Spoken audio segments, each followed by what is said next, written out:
Hello, my friends, and welcome back to this episode of Geography Girl. How are you doing? How was your week? There's no camera today. I just did not have time. So let's just jump into the episode. If you were to hazard a guess, what percentage of London would you say is occupied by Greenspace?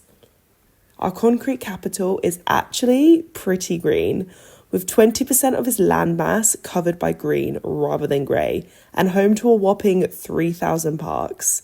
Today we're going to explore the future of nature and green spaces in London. You might think of our parks as pretty redundant.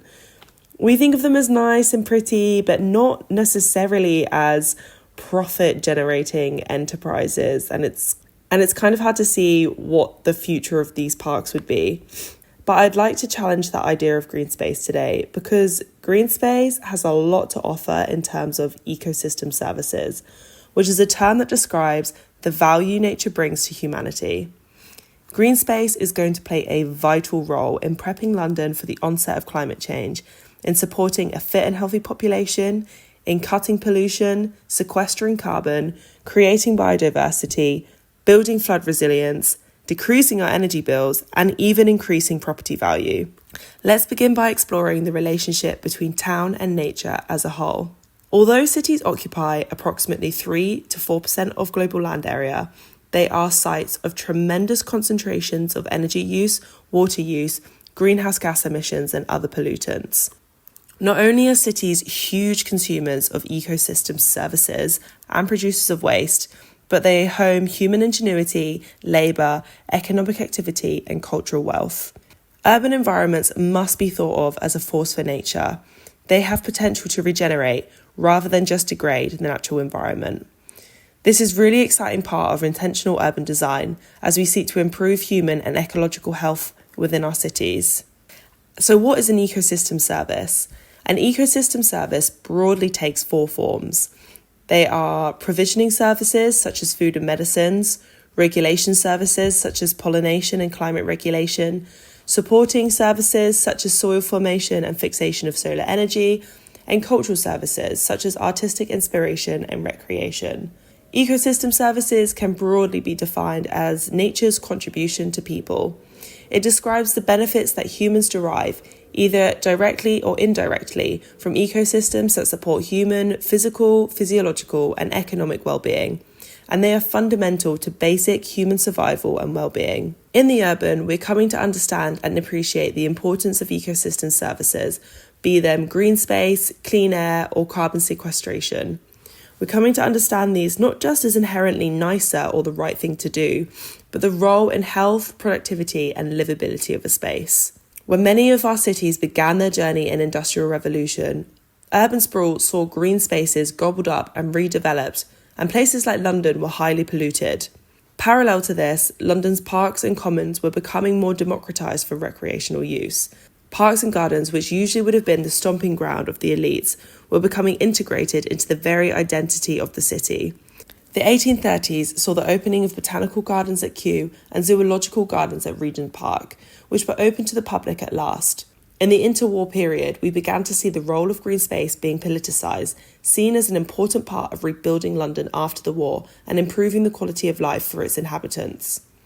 All of this is to say that we now have access to technology and big data, and we are starting to understand on a scientific level the impact that green and blue spaces have.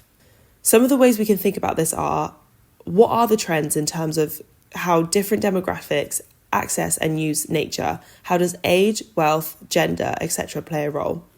But we also have a growing pool of evidence on how having access to green space can lower cortisol and improve cognitive function and memory.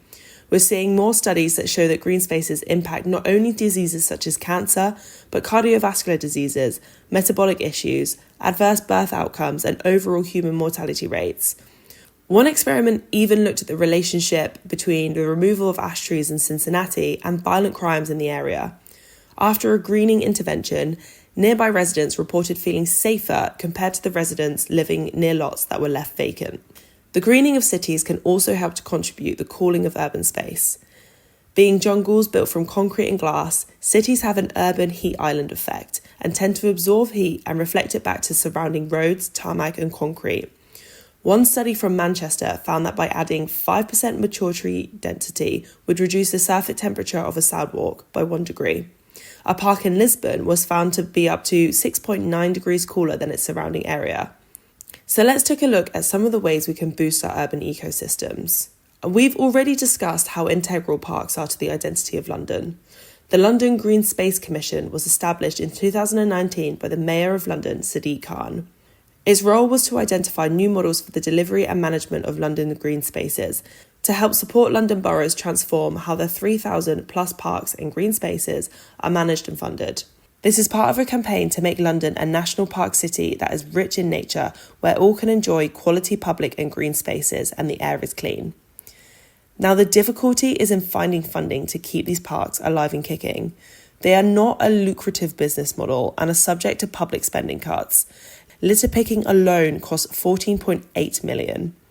What the Green Spaces Commission wants to establish is innovation and investment to ensure that these parks can continue to play a central role in the health and well-being of the local community and remain open and inclusive.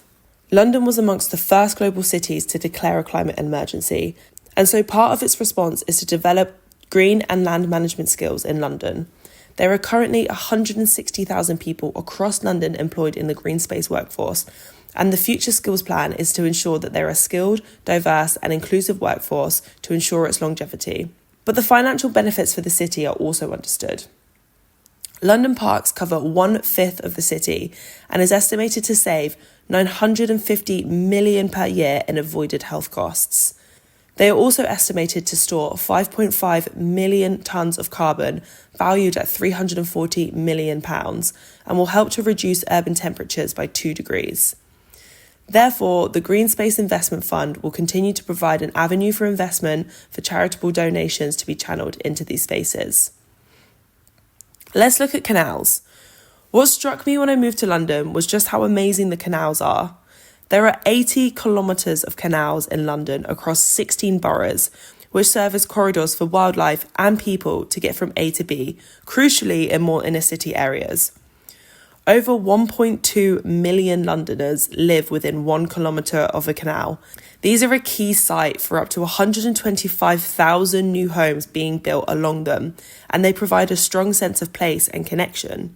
But they also can be used to heat and cool new developments. International pharmaceutical giant GlaxoSmithKline is using the Grand Union Canal as an alternative to air conditioning its head office and has saved 920 tonnes per year. Now let's talk about rewilding.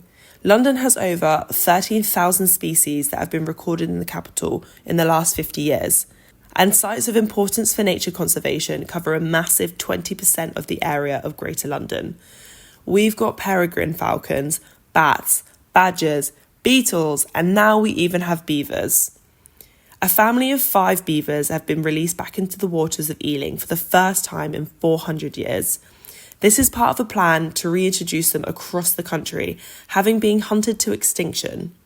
This is part of an effort funded again by the Mayor of London and Amazon's Right Now Fund to transform the area into a flourishing wetland. Beavers are really great at helping other species such as water voles, dragonflies, birds and fish to thrive. They create dams, canals and maintain the habitat. This is part of a trend of reintroducing beaver colonies across the UK and a move to rewild other species too. Finally, let's have a look at urban greening. As part of the Mayor of London's plan to protect green and natural spaces, they want to ensure half of London will be green by 2050, meaning tree canopy needs to increase by 10%. To meet this target, new developments will incorporate more green roofs and walls, which is known as urban greening. In 2008, the Living Roofs and Walls policy was introduced, and this has been influential on a global scale, with companies around the world having taken a leaf out of these books and are greener, healthier, and more climate resilient in their buildings. Green roofs in London now take up 1.5 square million metres, with 1.25 million in the central activity zone. This can look like green walls, which are built from climbing plants, bioactive facades, which are built from algae and mosses. These are really low maintenance and in some cases in Spain have been found to make the walls 32 degrees cooler than their adjacent walls. They also absorb sound really well. Roofs are really useful for biodiverse meadows and biosolar roofing. Green roofs are great for managing rainfall and surface runoff, which will be key in mitigating flooding. There are also examples in Texas where surface temperature was reduced by 27.5 degrees when compared to a regular roof. A flourishing green roof will also sequester 375 grams of carbon per square metre. And there are financial benefits too. Companies in Hong Kong have reported that they could save up to 8.92 million in air conditioning costs. Green roofs can also boost property prices by $130 per square metre, and being near a park can increase your house price by up to 20%. Even booking a hotel room with a view of a green roof costs $80 more on average. A really great example of this is Roofs in the Sky, which is a living, breathing, working revolution. You'll find this at Blackfriars Crown Court, located in Southwark, which will be London's first rooftop urban forest. It's going to be one of the largest of its kind in Europe, spanning 1.4 acres, including a restaurant, swimming pool, and community space. It will include 100 trees and 10,000 plants, and is going to capture water to reuse within the building and reduce local temperatures by 8 degrees. So that's it for today's episode. I hope you enjoyed it. I thought it was really fun to have a little look at the value nature brings to London and where we can see nature being nurtured. I was so surprised to learn just how green London is, and I think it's amazing that we're aiming for 50% greenery, which is way more than I was expecting. But yeah, I hope you enjoyed, and as always, let me know your thoughts, and I'll see you next time. Thanks, bye.